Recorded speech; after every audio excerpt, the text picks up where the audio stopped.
अलावा कौन साथ में है? आज किसी बात के लिए बैठक थी, जाकर हम मुस्लिम समुदाय को ये बताएं कि आप आइए और देखिए कि बिहार बदलाव की इस यात्रा में कैसे हर समुदाय के लोग, हर वर्ग के लोग बड़ी तादाद में जनसुराज के साथ जुड़ गए हैं, संकल्प ले लिया है।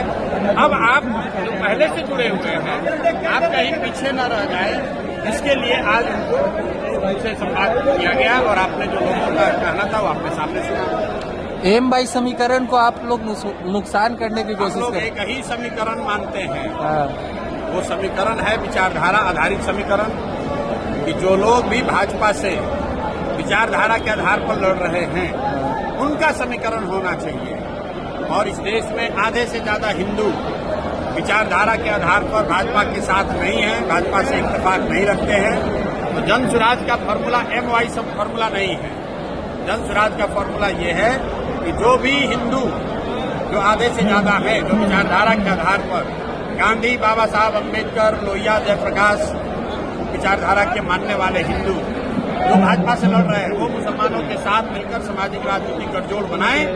और अगर ऐसा होगा तो हम लोग MY की संख्या है 30, लेकिन जो समीकरण जनसुराज का है उसमें संख्या होगी 60, भाजपा हो जाएगा 40 और हम लोग इनको बुरी तरह हराएंगे। वोटर एडिशन डिलीशन को लेकर के राहुल गांधी तेजस्वी यादव कल से बिहार की सड़कों पर रहेंगे सर। लोकतंत्र है, सबको अपना प्रयास करने का अधिकार है।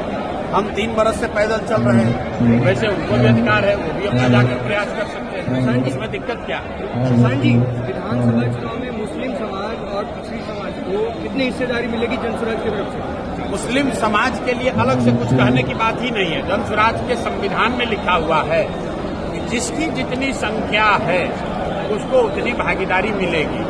मुसलमानों को भी अलग से मांगने की जरूरत नहीं। अगर मांगने की जरूरत पड़ जाए तो फिर जनसुराज और दूसरे दल में फर्क क्या है? बिना मांगे मुसलमान हो, यादव हो, कुशवाहा हो, ब्राह्मण हो, पासवान हो, वो चाहे किसी को वोट दें, उस समुदाय को उसकी जनसंख्या के हिसाब से भागीदारी मिलेगी ही मिलेगी। उसके लिए किसी तरह के सोर्स पैरवी की जरूरत नहीं है। सर, आरजेडी के एक बड़े लीडर जो जेल में थे, राजवल्लभ यादव, वो अब जेडी को दामन थामेंगे, ऐसी खबर है, क्या कहेंगे इस पर? यही कहेंगे जो भाजपा का वॉशिंग मशीन की बात होती है। राजवल्लभ यादव पर रेप का, नाबालिग लड़की के साथ रेप का इल्जाम है, वो जेल में है।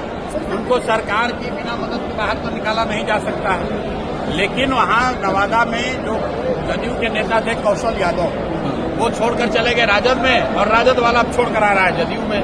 तो यही बात तो हम बिहार के लोगों को बता रहे हैं, भैया वोट किसी को दो। यही 1250 परिवार का आदमी